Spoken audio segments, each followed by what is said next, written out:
A Bad Case of Stripes by David Shannon. Camilla Cream loved lima beans, but she never ate them. All of her friends hated lima beans, and she wanted to fit in. Camilla was always worried about what other people thought of her. Today she was fretting even more than usual. It was the first day of school, and she couldn't decide what to wear. There were so many people to impress. She tried on 42 outfits, but none seemed quite right. She put on a pretty red dress and looked in the mirror. Then she screamed. Her mother ran into the room and she screamed too. "Oh my heavens," she cried, "you're completely covered with stripes." That was certainly true. Camilla was striped from head to toe. She looked like a rainbow. Mrs. Cream felt Camilla's forehead. "Do you feel all right?" she asked. "I feel fine," Camilla answered, "but just look at me." "You get back in bed this instant," her mother ordered. "You're not going to school today." Camilla was relieved. She didn't want to miss the first day of school, but she was afraid of what other kids would say, and she had no idea what to wear with those crazy stripes. That afternoon, Dr. Bumble came to examine Camilla. "Most extraordinary," he exclaimed. "I've never seen anything like it. Are you having any coughing, sneezing, runny nose, aches, pains, chills, hot flashes, dizziness, drowsiness, shortness of breath, or uncontrollable twitching?" "No," Camilla told him. "I feel fine." "Well then," Dr. Bumble said, turning to Mrs. Cream, "I don't see any reason why she shouldn't go to school tomorrow. Here's some ointment that should help clear up those stripes in a few days. If it doesn't, you know where to reach me." And off he went. The next day was a disaster. Everyone at school laughed at Camilla. They called her Camilla Crayon and Knight of the Living Lollipop. She tried her best to act as if everything were normal, but when the class said the Pledge of Allegiance, her stripes turned red, white, and blue, and she broke out in stars. The other kids thought this was great. One yelled out, "Let's see some purple polka dots." Sure enough, Camilla turned all purple polka dotty. Someone else shouted, "Checkerboard," and a pattern of squares covered her skin. Soon everyone was calling out different shapes and colors, and poor Camilla was changing faster than you could change channels on a TV. That night, Mr. Harms, the school principal, called. "I'm sorry, Mrs. Cream," he said. "I'm going to have to ask you to keep Camilla home from school. She's just too much of a distraction, and I've been getting calls from the other parents. They're afraid those stripes may be contagious." Camilla was so embarrassed. She couldn't believe that 2 days ago everyone liked her.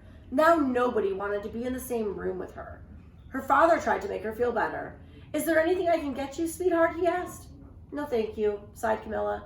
What she really wanted was a nice plate of lima beans, but she had been laughed at enough for one day. Well, yes, I see," Dr. Bumble mumbled when Mr. Cream phoned the next day. "I think I better bring in the specialist. We'll be right over." About an hour later, Dr. Bumble arrived with 4 people in long white coats. He introduced them to the Creams. "This is Dr. Goop, Dr. Sponge, Dr. Cricket, and Dr. Young." Then the specialist went to work on Camilla. They squeezed and jabbed, tapped and tested. It was very uncomfortable. "Well, it's not the mumps," concluded Dr. Grop. "Or the measles," said Dr. Sponge. "Definitely not chickenpox," put in Dr. Cricket. "Or sunburn," said Dr. Young. "Try these," said the specialist. They each handed her a bottle filled with different colored pills. "Take one of each before bed," said Dr. Grop. Then they filed out the front door, followed by Dr. Bumble. That night, Camilla took her medicine. It was awful. When she woke up the next morning, she did feel different, but when she got dressed, her clothes didn't fit right. She looked in the mirror, and there, staring back at her, was a giant, multicolored pill with her face on it. Dr. Bumble reached over as soon as Mrs. Cream called, but this time, instead of specialists, he brought the experts. Dr. Gord and Mr. Mellon were the finest scientific minds in the land. Once again, Camilla was poked and prodded, looked at and listened to. The experts wrote down lots of numbers. Then they huddled together and whispered. Dr. Gord finally spoke. "It might be a virus," he announced with authority. Suddenly, fuzzy little virus balls appeared all over Camilla. "Or possibly some form of bacteria," said Mr. Mellon. Out popped squiggly little bacteria tails. "Or it could be a fungus," added Dr. Gord. Instantly, Camilla was covered with different colored fungus blotches.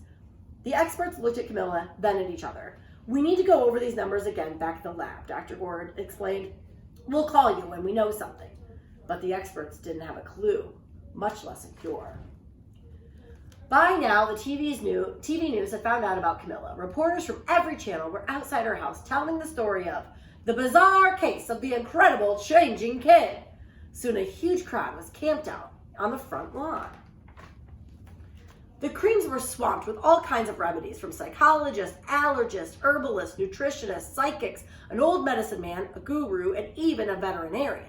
Each so-called cure only added to poor Camilla's strange appearance until it was hard to even recognize her. She sprouted roots and berries and crystals and feathers and a long furry tail, but nothing worked. One day, a woman who called herself an environmental therapist claimed she could cure Camilla. "Close your eyes," she said. "Breathe deeply and become one with your room." "I wish you hadn't said that," Camilla groaned. Slowly, she started to melt into the walls of her room. Her bed became her mouth, her nose was a dresser, and 2 paintings were her eyes. The therapist screamed and ran from the house. "What are we going to do?" cried Mrs. Cream. "It just keeps getting worse and worse." She began to sob. At that moment, Mr. Cream heard a quiet little knock at the front door. He opened it, and there stood an old woman who was just as plump and sweet as a strawberry. "Excuse me," she said brightly, "but I think I can help." She went into Camilla's room and looked around. "My goodness," she said with a shake of her head, "what we have here is a bad case of stripes. One of the worst I've ever seen." She pulled a container of small green beans from her bag. "Here," she said, "these might do the trick." "Are those magic beans?" asked Mrs. Cream. "Oh my, no," replied the kind old woman. "There's no such thing.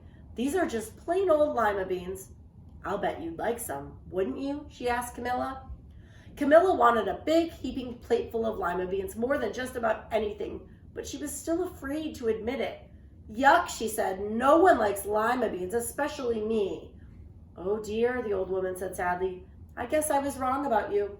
She put the beans back in her bag and started toward the door. Camilla watched the old woman walk away. Those beans would taste so good, and being laughed at for eating them was nothing compared to what she'd been going through. She finally couldn't stand it. "Wait," she cried.